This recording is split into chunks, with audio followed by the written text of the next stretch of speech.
defense obviously came out and dominated again today. How did it feel to play like that on D? Honestly, it's definitely what we expect, and it felt great. We were flying around, tackling. Man, one person missed, the next person comes in. It's just how we swarmed the ball. 2 weeks in a row now, you guys have been dominant against the run. Why have you had so much success in that area? Pursuit, and tackling. We emphasize it every day in practice. Our coaches get us ready. We know these backs are going to be pretty good that we're facing, so it's one guy in, another guy in. We don't stop till that guy's on the ground.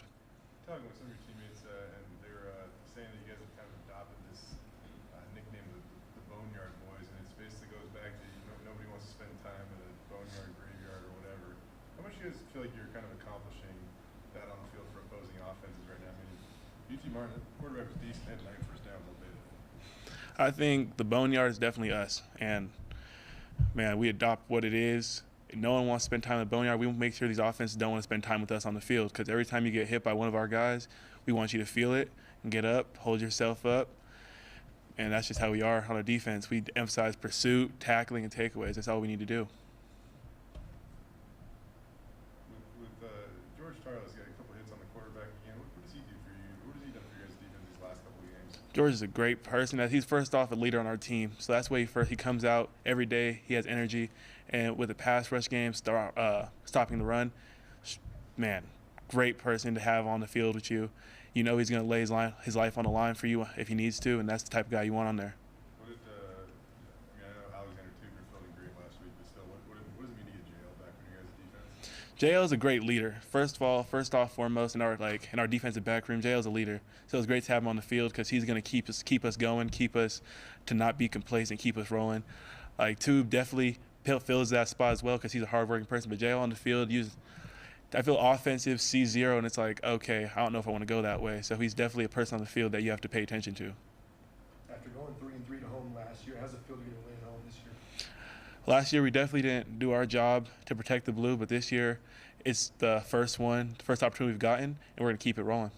Just to win 2 games in a row and try to get a little momentum going here, and you go on the road obviously next Friday, and then you have a couple big conference games coming up. I mean, how do you feel like you guys are starting to kind of hopefully get things rolling here?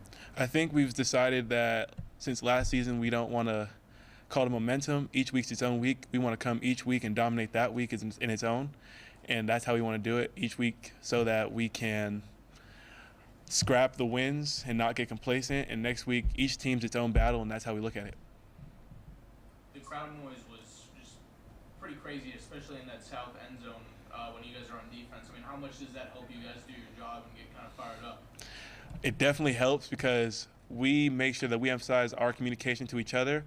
But on that offense, against our defensive line who's sliding, you don't know when they're going to do it. It's like it gets offenses antsy. That's why we had so many false starts, and it was great to see. It helped us so much. You see a guy like Caleb go down, how do you guys respond as a unit? You see Biggs go down, we just get around him. We know that it's next man up, but Biggs going down hurt.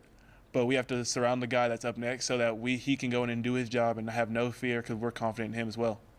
Having faced it every day in practice, how different is this offense when George Line is running the way he did today? George is a great back.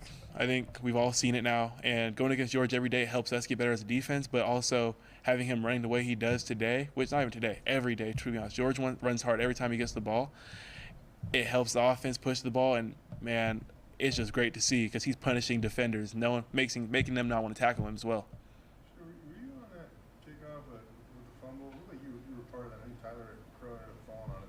Were you on that? I was definitely on the play, and I saw the ball come out. Tyler beat me to it. I'll give him that. He got his skull. But honestly, it was definitely the pursuit on that play where he was about to break it to the field.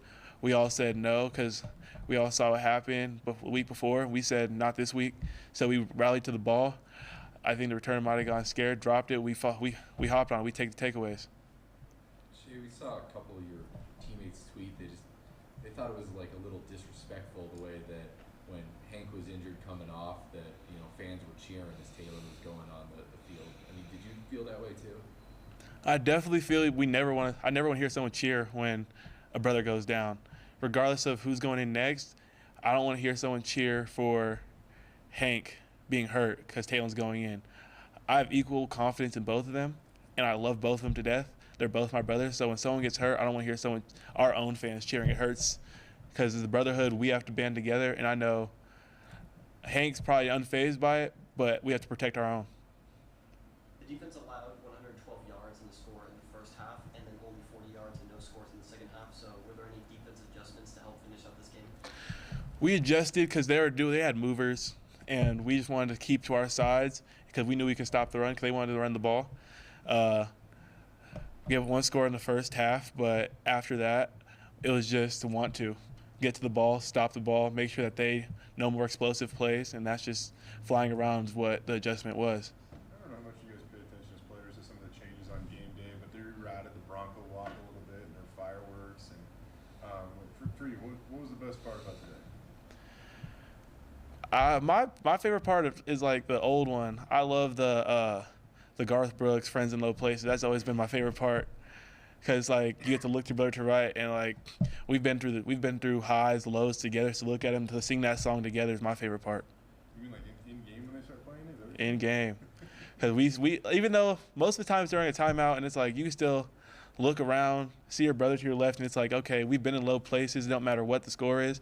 We got this. We know we can go out there after that song comes on, and it's just like we're together through it all. You guys good? Thanks, Shay. Thank you.